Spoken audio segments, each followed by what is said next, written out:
Alors ici, on va démontrer une inégalité qu'on appelle l'inégalité de Cauchy-Schwarz. Il dit que pour deux fonctions continues f et g sur AB, on a l'intégrale entre a et b, ou plutôt la valeur absolue de l'intégrale entre a et b de f de t fois g de t, qui est inférieure à la racine de l'intégrale entre a et b de f au carré, fois la racine de l'intégrale entre a et b de g carré. Donc, pour démontrer cette inégalité, on va introduire cette intégrale-là. Vous allez voir que cette intégrale est un polynôme de second degré en x. Donc, calculons cette intégrale. L'intégrale entre a et b de f de t plus x g de t de tout au carré.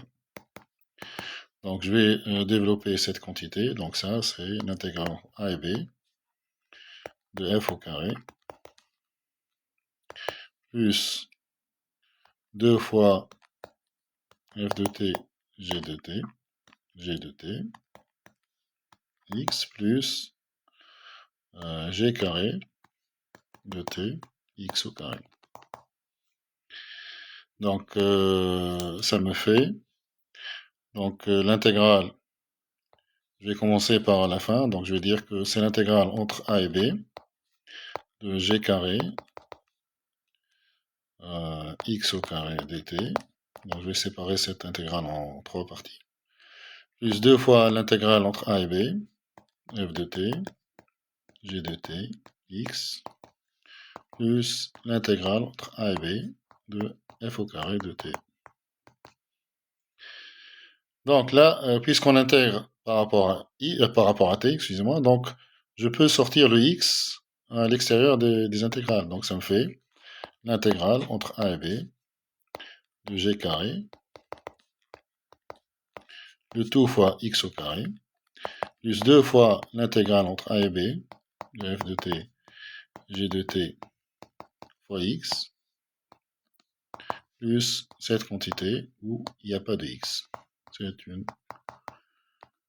Ça va être la constante de notre polynôme. Donc voilà ce qu'on obtient. On obtient un polynôme de second degré en x. Il est de la forme ax carré. Le a il s'arrête là. Hein. Donc c'est ax carré plus bx plus c. Donc il s'agit bien d'un polynôme de second degré en x. D'un autre côté, ce polynôme qui est égal à cette intégrale-là, eh bien je dis que ce polynôme est toujours positif. Pourquoi? Donc ce polynôme, c'est l'intégrale entre a et b de f de t plus x g de t au carré. Mais quand on intègre entre a et b une fonction positive, donc la fonction ici est positive, donc j'obtiens, en intégrant cette fonction positive, j'obtiens une valeur positive. Donc le polynôme qui est là est toujours positif, il ne change pas de signe. Et quand un tel polynôme de second degré ne change pas de signe, ça veut dire que son discriminant est négatif. Donc je vais dire que le discriminant de ce polynôme, donc delta, qui est égal à b carré moins 4ac, c'est ça le discriminant, est nécessairement négatif. Mais c'est quoi ce discriminant? Donc c'est b carré, b est là, b carré donc c'est 4 fois l'intégrale entre a et b de f de t, g de t, de tout au carré, moins 4ac, donc a est là, et c est là. Donc je vais recopier a et c, donc moins 4 fois l'intégrale entre a et b de g carré, fois c, c'est-à-dire l'intégrale entre a et b de f au carré. Donc cette quantité, qui est égale au discriminant, est une quantité négative. Donc ça voudra dire que 4 fois l'intégrale entre a et b, f de t, g de t, au carré, est inférieur à 4 fois l'intégrale entre a et b de g carré fois l'intégrale entre a et b de f au carré.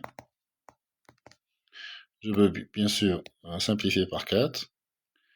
Et puis, si je passe aux racines, donc j'applique la racine ici, j'applique la racine là, donc ça me fait la racine de l'intégrale au carré. Vous savez en général que la racine de a au carré, c'est valeur absolue de a. Donc ça, c'est la valeur absolue de l'intégrale entre a et b de f de t, g de t, dt, qui est inférieure à la racine de, en général, la racine de a fois b, c'est la racine de a fois la racine de b. Donc ça, c'est la racine de l'intégrale entre a et b de g carré fois la racine entre a et b, la racine entre a et b de f au carré.